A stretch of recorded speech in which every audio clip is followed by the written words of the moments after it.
A terça-feira foi de treino fechado no CT Parque Gigante, com destaque para um golaço do atacante que vem da base e promete brigar por espaço na equipe do Inter em 2023. E o dia também foi muito movimentado no mercado de transferências. O Internacional acertou a venda de um goleiro e está encaminhando a contratação de outro. Enquanto isso, um jornalista argentino coloca que o Inter fez uma proposta oficial por Quinteiro, que está além do Internacional com outras propostas de outros clubes da América do Sul na mesa. Esse é o Diário do Inter KTO de terça-feira, 10 de janeiro de 2023.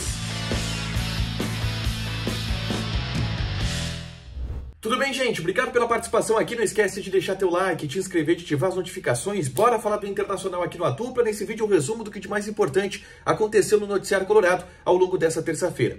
E eu começo falando sobre a rotina de treinamentos do Internacional no CT Parque Gigante. Nesta terça-feira, atividades fechadas pela manhã, onde o Inter trabalhou com um pouco mais de privacidade as suas ações visando o jogo treino de sábado, que vai ter contra a equipe do São José, e também a estreia no Campeonato Gaúcho, que acontece no dia 21 de janeiro contra o Juventude. E o destaque dessa atividade com os portões fechados na terça-feira foi um golaço de Luca, que o Internacional acabou divulgando nas imagens que fez em redes sociais do treino. O Luca aproveitou um cruzamento do Johnny e meteu um voleio, um golaço do atacante que vem treinando muito bem. A gente já deu destaque para o Luca em outras oportunidades e promete brigar por vaga, ou brigar por titularidade, ou brigar por espaço na equipe do Internacional ao longo dessa temporada de 2023, por enquanto, com o Alemão e com o Mikael, que são os centroavantes que estão no elenco colorado. Próximo assunto que eu trago aqui é a respeito do mercado de transferências, porque a gente teve algumas movimentações importantes ao longo dessa terça-feira. E eu começo falando da venda, que o Internacional fechou. Daniel não jogará mais no Internacional. O Inter acertou a venda do jogador para o San Jose Earthquakes, clube da Major League Soccer nos Estados Unidos. O Inter vai receber $600 mil pelo jogador e mantém ainda um percentual para uma futura venda do atleta. Ao todo, mais de 3 milhões de reais nos cofres do Inter. O próprio Daniel já havia manifestado interesse de deixar o Internacional nessa temporada, porque o Kehler virou titular e se entendeu que o Daniel não teria tanto espaço ao longo do ano de 2023. E por isso ele mesmo, Daniel, queria sair. Agora, ele vai para o San Jose Earthquakes para jogar, ter minutagem, ser titular em um clube da Major League Soccer, vai morar nos Estados Unidos a partir de agora o Daniel. E aí vem o ponto que surpreendeu a todos. O Inter, no mesmo dia que encaminhou a venda e acertou a venda do Daniel para a Major League Soccer, encaminhou a contratação de outro goleiro. Uma posição que a gente não esperava que o Inter atacasse com tanta veemência no mercado. E eu falo de John. John é um goleiro de 26 anos, 1,95 m, que é do Santos. Ele foi titular do Santos na campanha do vice-título da Libertadores da América no ano de 2020. Para quem lembra, aquela Libertadores em que o Santos perdeu a final para a equipe do Palmeiras. O John está acertando a sua ida por empréstimo para o Internacional, de acordo com o que apura a imprensa paulista.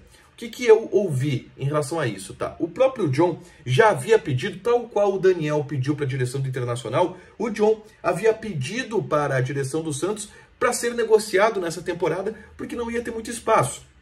O João Paulo é o goleiro titular e é capitão do time. E aí depois o Santos acabou contratando o Vladimir exatamente para ser um reserva do João Paulo. E o John queria sair. E o Inter se prontificou, fez o contato e está levando o jogador. A pergunta a partir de agora é, o John vem para ser reserva? Porque o Inter até agora tem um goleiro titular estabelecido, que é o Kehler. E o John é um reserva de mais peso. Que se o cara saiu do Santos porque não queria ficar na reserva lá, ele vai aceitar ficar na reserva do Inter? Como que isso vai funcionar? O Inter vai ter uma briga por posição interessante, em uma temporada que todo mundo entendeu que fosse, de maneira unânime e indiscutível, do Kehler. Parece que não vai ser, o John vai ser uma sombra e tanto para o goleiro do Internacional. O Inter está acertando o empréstimo do John por uma temporada, tá? Uma outra informação importante que a gente teve nessa terça-feira envolve Quinteiro. Tá? E essa informação vem da Argentina. O Sebastián Sur, que é setorista de River Plate, ele apurou a informação de que o Internacional colocou na mesa do Quinteiro uma proposta para as próximas temporadas. E essa proposta consiste em $6 milhões por um vínculo de 3 temporadas. O que dá aí $2 milhões por ano. O que dá aí $10 milhões por ano. O que dá aí R$800 mil por mês, mais ou menos.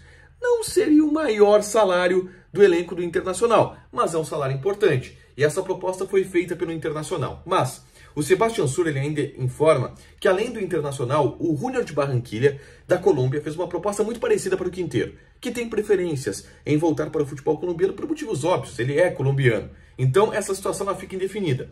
O Inter não confirma que fez uma proposta pelo Quinteiro, mas eu tenho de fonte do Internacional que sim, o Quinteiro é um jogador que interessa. Vamos aguardar para saber o que vai acontecer, mas no noticiário sul-americano, o Quinteiro está muito mais perto do Júnior de Barranquilla do que do futebol brasileiro. Mas segundo Sebastián Sur, o Inter fez uma proposta à altura, a gente vai ver o que vai acontecer com esse jogador, tá? Na tarde dessa terça-feira, eu gravei um vídeo falando sobre Di Maria. Calma, o Inter não vai contratar esse jogador. É quase impossível que o Inter contrate o Di Maria. Mas eu explico como se deu a sondagem do Internacional por esse jogador, admitida por alguns dirigentes e detalhada por alguns dirigentes. Para você entender exatamente o que aconteceu e não criar falsas ilusões, é só clicar no vídeo aqui que eu explico tudo o que aconteceu em relação a Di Maria. Para fechar, gente, vamos falar de KTO. Quarta-feira, dia de futebol e dia de Copa São Paulo de Futebol Júnior, mas também tem os campeonatos europeus. Por exemplo, a gente vai ter às 4 horas da tarde Real Madrid e Valência pela Supertaça da Espanha. Odd do Real Madrid 1,58. Odd do empate 4,3. Odd do Valência 5,66. Joga lá na KTO, te registra, coloca o cupom ADUPLA que tu ganha 20% de bônus em cima do teu primeiro depósito. Deixa o teu like, te inscreve, ativa as notificações que vai ter mais conteúdo aqui no canal. Beijo!